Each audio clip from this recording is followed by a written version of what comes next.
It was a Democratic wave election, and the journalists went surfing. It's the Newsbusters podcast. I'm Tim Graham, executive editor. Joining me today, MRC-TV managing editor Brittany Hughes, and editor, writer, maker of memes, Nick Kangadis. That's me. Welcome. It's a mouthful. It is. Well, I borrowed it from his X page. Oh, is that how you describe yourself on your Maker X of page? memes. Maker of memes. Yes. I like that. Yeah.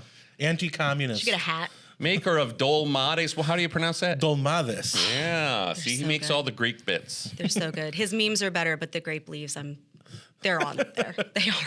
My mom's recipe. So I just, you looked at the results, and I'm like, I'm going back to Dancing with the Stars. But it is one of those moments where you can get really, really into a dark place. I kind of was scared to come into work on Wednesday just because people are like very apocalyptic sometimes, and you're like, please go away. Yeah, well, especially I looked at the Virginia elections website, and I looked at my specific polling place and the percentages of just the Jay Jones race, and I'm like, oh, I'm surrounded by people who want to kill me. And I think that it's easy to kind of feel that way. And look, especially kind of if you work in this space, or if politics is something that you are particularly involved in and you're very in the know about it. I think sometimes we tend to look at these elections like our Super Bowl, and so there's an emotional component of it, right? Like when one side wins, they are completely elated, like everything is right in the world, and then if you lose, then it's like, oh my gosh, the nation is doomed. And we see this both on the left and the right, but I think that one of the most important things is to kind of tone it down so that you can look at it objectively and have some key takeaways, because if it's all emotional hype, then you're not able to really look at, okay, what happened here? Let's figure this out, and figure out a path forward. I mean, obviously, I think for a lot of people, the most demoralizing result was Jay Jones winning, because you could kind of imagine, like, well, at least maybe people will leave that blank instead of voting straight D. But obviously, when you're a partisan Democrat, just like when you're a partisan Republican, like they would have said to the Republicans in 2016, you saw what Trump said about grabbing women by the crotch, and you voted for him anyway. I mean, I think in this case, they were like, well, that was kind of unfair to dig out his texts. But I should say, we here at the MRC found there was only 9 minutes of network coverage of Jay Jones, and a lot of that was, well, let's do this story that Politico had on the nasty young Republican text chain. Oh, and then there's Jay Jones over here. So it really didn't get a lot of emphasis. But I think if you were looking at polls in Virginia, you didn't have a lot of hope for that one. I mean, New Jersey, at least the public polls looked tight. But, I'm always an optimist because, Brent Baker and I have this every year where it's like he always thinks the Republicans are going to lose, so I have to be the other way. But I think one of the things you have to take away from this is, here again, the Republicans, whether they did it intentionally or not nominate a woman of color for governor and a gay man for lieutenant governor, and nobody cared. Well, I think you also have to give some serious consideration to the fact that this was not a presidential election. There's always a whole lot of hype and fanfare around a presidential election, right? It is difficult oftentimes when one party is in charge of the White House, and of course, Republicans are currently in charge of Congress, not really, but they have a majority in both houses of Congress, right? And so it's very, very common in an off-year election to have the opposing party rally. It's hard to turn out your base when your base already feels like, well, we're safe, we're good, we've got the president in the White House, right? So getting people to come out, I think that there was low voter turnout, and you have to be able to put out candidates that inspire that kind of turnout, and you have to be able to get that message across. There has been debate for months over whether Winsome Sears in Virginia was the right candidate. Of course, people can debate whether or not she was or not. But there was also, she had a fundraising problem. And money matters greatly when it comes to campaigns. When I went to my polling place, for example, there were people out there for Abigail Spanberger passing out all kinds of literature. There were Abigail Spanberger signs. There wasn't a single one for Winsome Sears, John Reed, or Jason Mayeris. And I think a lot of that comes down to money. So there are a lot of factors, I think, that go into elections if we're going to Monday morning quarterback all this. I think it comes down to what the Democrats do better than the Republicans by a mile, which is appeal to people's emotion. They always, oh, we're going to give you this free. We're going to give you that free. We're going to give you this free. And while Republicans typically do not turn out in a non-presidential election, they just don't. And the Democrats have figured out, well, if we appeal to, you know, it's human instinct, human nature. If we appeal to people's basic, you know, human wants and everything, they'll turn out for us. And we see time after time that they do. Yeah, I mean, there is a pattern. If we go back to 2021, you know, the Republicans won in 21 because Biden was in the White House. So there is a natural tendency in an off-year election for things to go this way. Yeah. So you can comfort yourself with that. But I mean, again, look at where we are in Virginia, where the House of Delegates went from 51-49 to 64-36. I mean, it was the Democrats have a supermajority now. And I guess what's concerning or demoralizing about this was anybody who was watching this campaign on television, I know that's not a lot of young voters aren't watching broadcast TV, but it was just abortion, abortion, abortion, all kinds of women saying they had to have an abortion. And the Republicans ran a lot on boys and girls sports, and that just didn't seem to resonate this time. The one thing that I didn't understand, and I watch YouTube a lot, so I see a lot of political ads. The one thing I didn't understand was Spanberger had this ad that played over and over and over and over again about Winsome Sears saying, "I am speaking." Yeah. Now, those of us who know that Winsome Sears was mocking Kamala Harris in her debate, her vice presidential debate. And it's out of context. Nobody called her out. Right. Nobody was like, you're misrepresenting what she's saying here. Yeah. She was mocking Kamala Harris. Yeah. But I think just the way that she said it, they were able to make a different context for it, where she looked angry. Yep. But she's mocking Kamala being angry. Mm-hmm. Well, I think that's where you cannot discount the media bias angle and how much that does play into election results. Okay, for example, like you talk about the Jay Jones thing and how little coverage that got. This is a man who said that he wanted a Republican to take 2 bullets to the head and for his young children to be shot to death. That's not nothing. That is massive. Okay, and you're not just talking about being, that should disqualify anybody from elected office. But particularly when you're running for attorney general or when you're running for the top law enforcement officer in a state, how in the world should Republicans trust Jay Jones to protect their freedom of speech, their freedom of religion, their freedom of, anything if they don't first have the right to life? And so, but again, that was something that did not get a lot of coverage, not just from the major networks, but I mean, from anybody, whether you're talking about podcasts, that was kind of a dead in the water story when it shouldn't have been. And so I kind of think back, you remember with the Hunter Biden laptop story? Mm-hmm. And I think back to those of us who knew that were going, mm-hmm. This is massive. This is absolutely massive. People need to know about this. And then they can make up their own mind, but people should at least be armed with the information.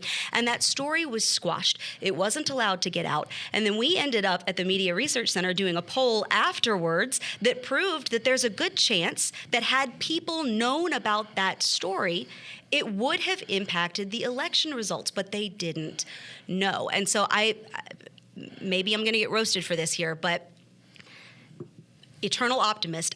I know lots of liberals. There are neighbors that I am good friends with who are left-leaning.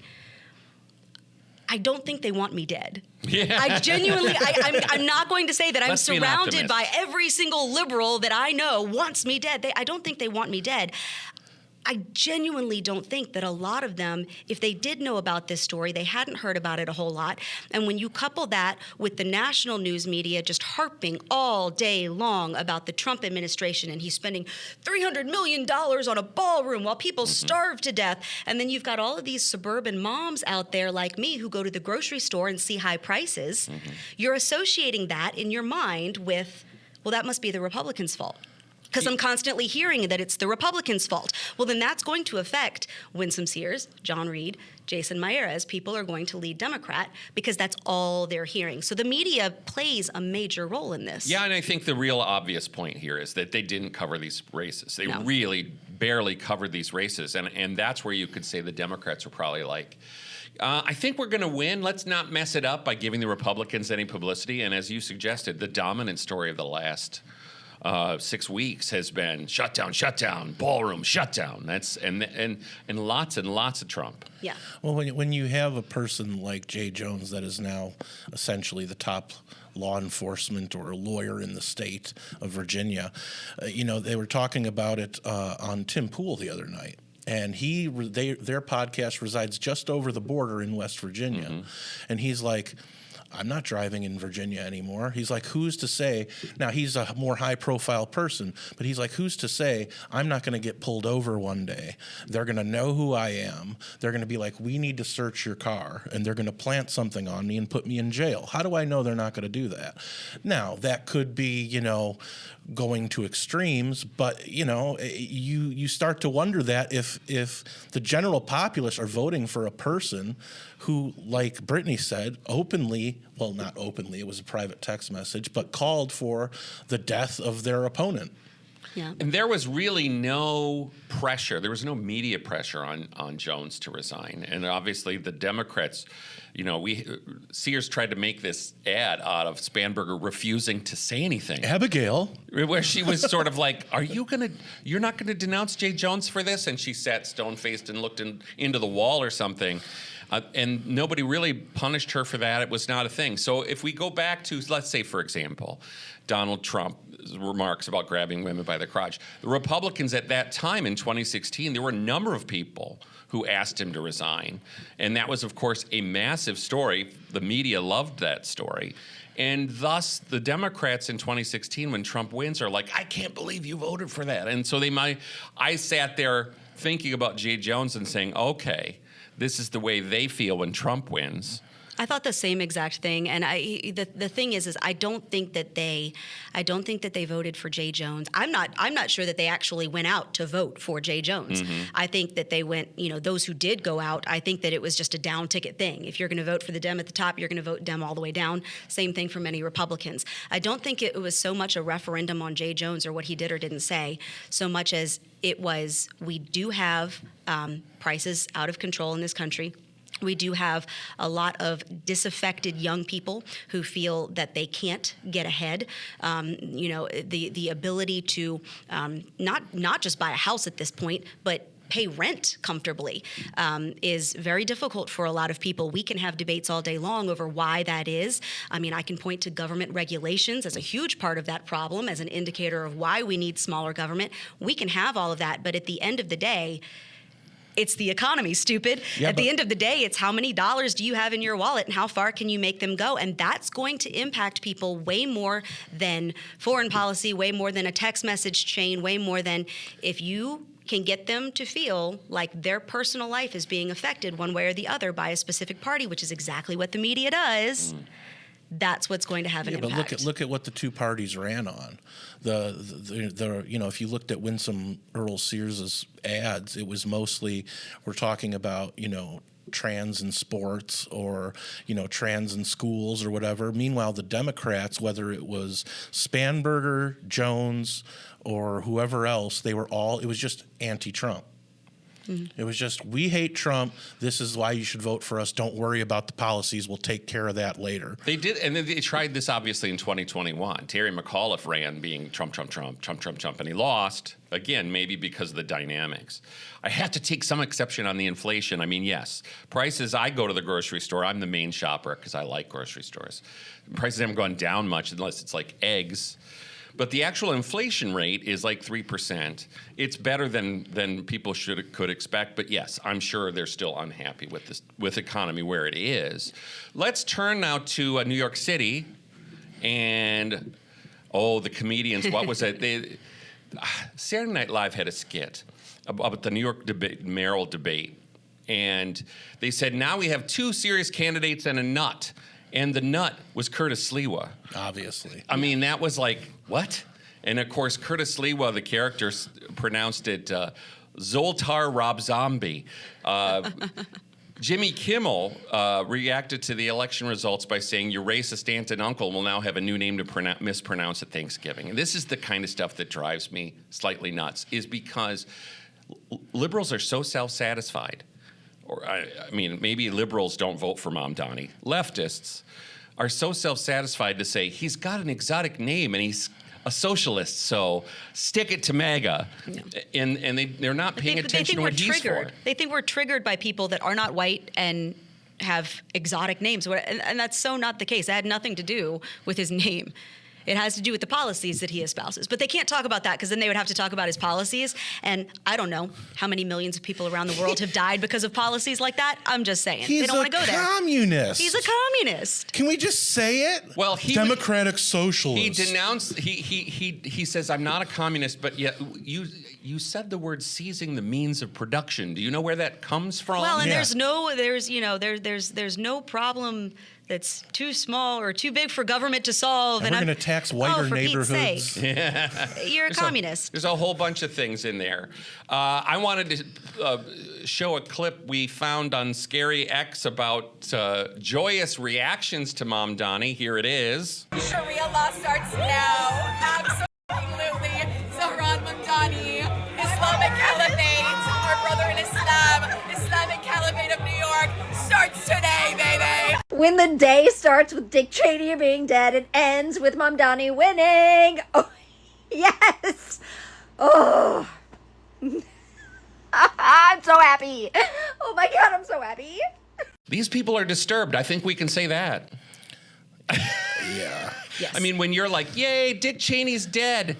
It's again, gosh, you know. Can we talk for 2 seconds about how that story just kind of got buried under all the avalanche this week? My gosh, it's been a crazy week. Yeah, I mean, crazy. this is one of those areas where you can say, I really don't like where the Cheneys went, endorsing Kamala Harris, but it's like, common decency is a good thing. Yes. You know, short supply these days. You don't rejoice when your political adversaries die.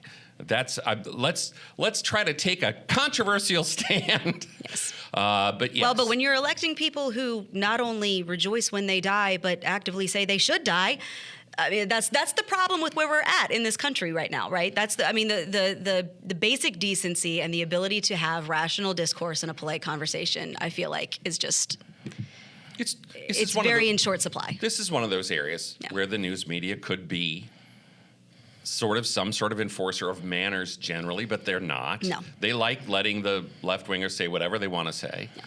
Oh, they let that picture of Mamdani with the 93 World Trade Center bomber just go right under. Let's just sweep it right under the carpet.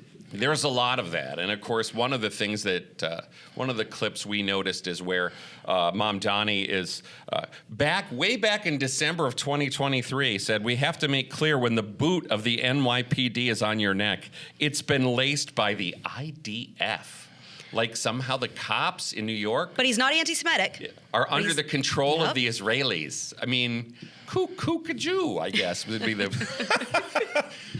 But I mean, just it's craziness, and that clip was buried. Yeah. They don't play those clips. They don't make those associations, and the whole line there is like, oh, that's what Fox does. Yeah. Well, I will say with Mamdani, I try to, again, this is one of those weeks where you kind of have to be an eternal optimist. And you have to dig deep sometimes. It's a tough time. You have to dig deep sometimes. But I will say one of the takeaways when you actually look, and again, a win is a win, right? But if you actually look at Mamdani and a lot of the hand-wringing and the, I think, legitimate concern that, I mean, a socialist, communist, just got elected mayor of New York City, that's a big deal. At the same time, if you look, he won with 50% of the vote, far, far short of what Kamala Harris pulled, far short of what Joe Biden pulled. He won with 50% of the vote.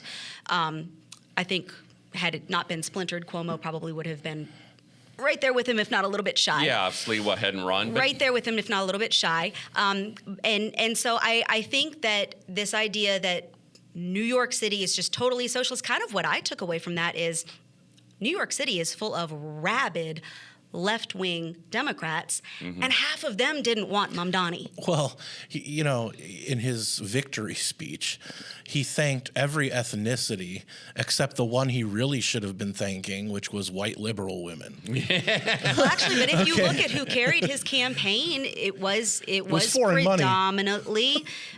predominantly non-white voters, of which there are many in New York City. Right, it's an urban hub. It's one of the gateways into the country. There's a lot of non-white people in New York City, but that is predominantly who carried his campaign. And I think that his thanking them, that's by design. And that's where I think that there are some serious questions raised over immigration. It has nothing to do with whether or not we want people to be allowed to come into this country, but there has been a disconnect between immigration and assimilation. Are you coming to this country because you love America, you love what America stands for, and you want to be an American, or are you coming here with values and cultural norms that do not mesh with Western civilization? And I think you're starting to see that divide in a lot of urban areas. It's not just an immigrant, non-immigrant thing or a black-white thing. You're going to see this now in Texas and Florida, where they're going to be like, if you're going to come to our state and vote like they do in New York, don't come.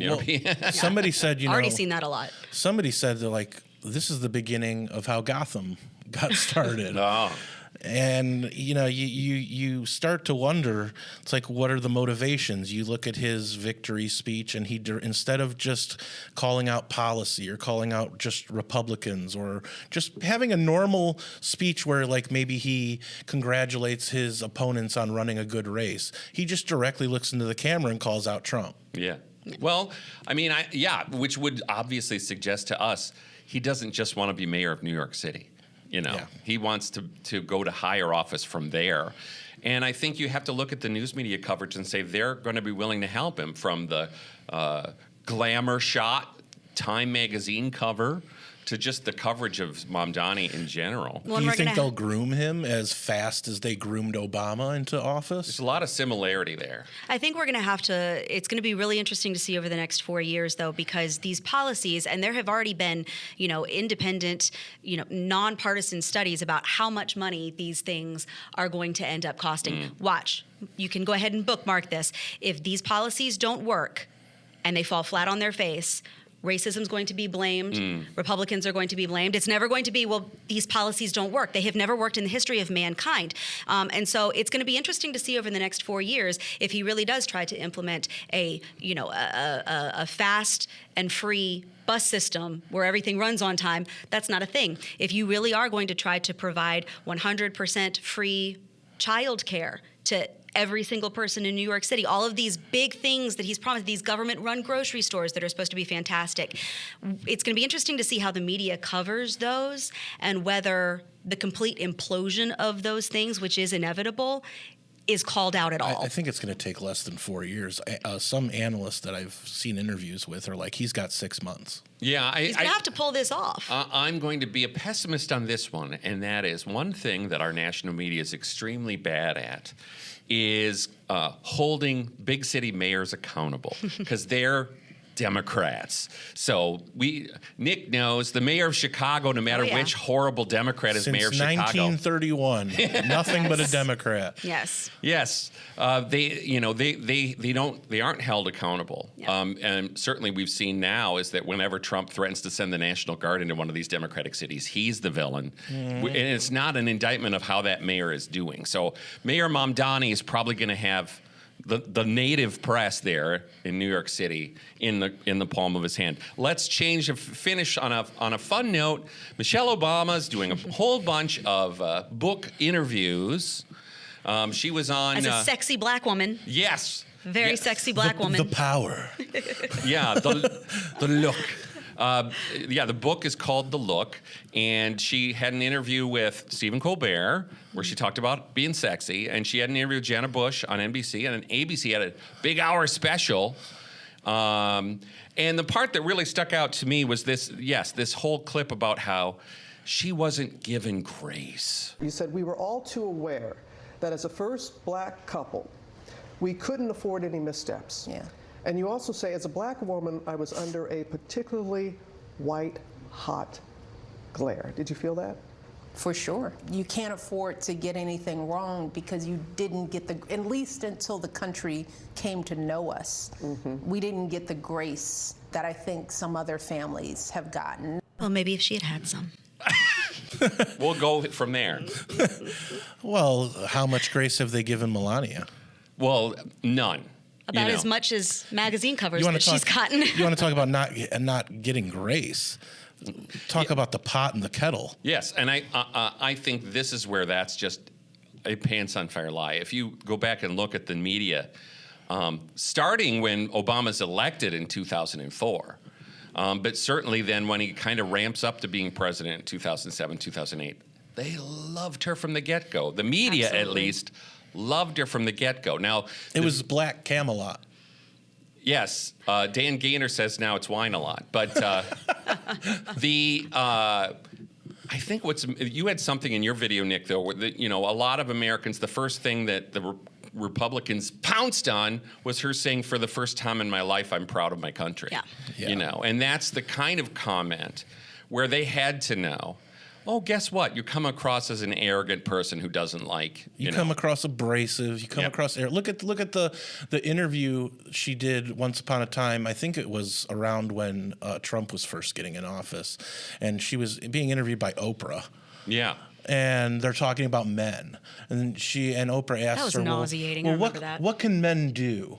And Michelle Obama's simple response was just be better Yep. at everything. Be better. Like, you useless. It's so like, your condescending. husband was president, right? It's so condescending. He did something. And when you look back at when she said, it's the first time I'm proud of my country, her entire shtick, all the way back from the beginning, has been based in race identity and gender identity politics, which I think people are really quite sick of in many ways at this point. But if you look at the people who they draw their identity from their race or from their gender, and that is what their whole political persona is built on, they can't let that go. So even after she was treated with way more grace than she deserved, quite frankly. And when she was just completely fawned over by the media for 8 years, her husband, a black man, was elected president not once, but twice. She still couldn't let that go. And so she's still out there peddling the same stuff as though, oh, well, it's just so hard being a black woman these days. No, it wasn't. Well, no, it wasn't. Are you kidding me? But again, that's all she's got. Why does any politician use identity? It's when they have policies that aren't beneficial to the people. Yeah. So, no, this is why you should vote for me. This thing that's not going to help you at all, but it's going to help me get to where I need to go. Yeah, nobody wanted your stupid, nasty school lunches, so I guess that means everybody hates you because you're a black woman. Get out of here. Are you kidding me? Just give me my rectangle pizza and let's get on with it. Jeez. Yeah, $65 million was the estimated first book deal from the Obamas, and I'm sure they're still getting massive book deals. And those books sell because the Democrats love them, including the media Democrats. Oh, but it's so hard because she had to pay for her own flights and stuff. Yeah. Don't forget that It's just the Netflix money worst. they have too. Right. And Woe is her. In all of those cases, the media, especially the networks, they don't tell you how much cash these people make and how many homes they own now. And they're certainly not talking about that completely ugly presidential center they're building. It looks like an aircraft carrier took a nosedive into the concrete. Like, it is the ugliest building. Are you kidding me? Like, you have the gall to sit there and mock this absolutely gorgeous mock-up of a ballroom that Trump is trying to build for an event space that the White House has desperately needed for years. And then you've got this, like, monolith-looking thing. It looks like a meteorite. Being fell out from of the Chicago, sky. I started questioning whether they were rebuilding the projects. I'm like, is this Cabrini Green? Yeah. It's like windowless condos. Oh my God, it's terrible. horrific. My gosh. But they are just beloved, and it never stops. But yeah, it's again this kind of thing where it's like, let's give her an hour special, and we just ask her to talk about how wonderful she is. With Robin Roberts. Yes. I think my favorite part of all of it, too, is when she sits there and she talks about her time in the White House like they were living hand to mouth. Like it was just, it was just really, really difficult. People don't realize that you have to spend your own money. Girl, y'all were making $400,000 a year, and you're mad that you had to spend your own money on some things. Like, did you think everything was just supposed to be... I mean, it's Oh, really, they spent it's their own so money. ridiculous. Look at that. What is it? The $12 million mansion in Martha's Vineyard. Yeah, I mean, they're clearly got a lot of money now, and it's just not a topic they talk about. Maybe but, climate change will take out the Martha's Vineyard mansion. You wonder why they're all buying houses on the coast still if we're all supposed to be drowning. Well, a lot in of these couple years, billionaires but now are I actually. digress. A lot of these billionaires now are actually buying land in like Wyoming and Montana. You've got to be safe. They're bunkers. Well, I mean, the funny part about that is always that, yes, the climate panickers who say we won't have Florida in 10 years, it's like, well, then the Obamas are completely going to be underwater. Yeah. So to keep up and try to stay optimistic, let's try to stay optimistic just a little bit. Maybe you can't be optimistic when you look at all the media bias, and that's why you come to Newsbusters once, twice, 24 times a day. Thanks for listening and watching.